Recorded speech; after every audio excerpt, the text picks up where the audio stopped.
Assalomu alaykum aziz muxlis. Ukraina mardonavor harakat qildi.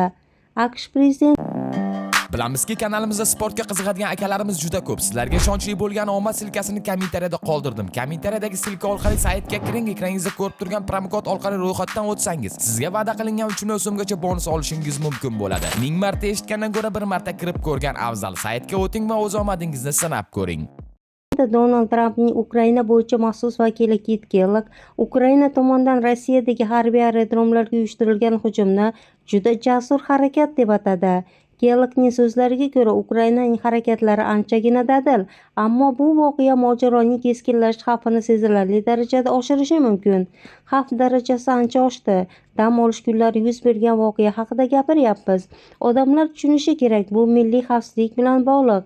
Agar siz dushmanning omon qolish tizimining bir qismini yadroviy triadasida nishonga olsangiz, qanday javob bo'lishini bilmaysiz. Bu xavfni oshiradi, degan Kellogg. Uning qo'shimcha qilishicha, Ukrainaning ushbu harakatlari uning taslim bo'lmasligi va mardonavor kurashishini anglatadi. Ukrainaning bu harakati ularning taslim bo'lmasligini ko'rsatdi, ammo xavf qabul qilib bo'lmaydigan darajada yetishi mumkin. Biz aynan shunday holatdan qochishga harakat qilyapmiz, degan AQSh vakili.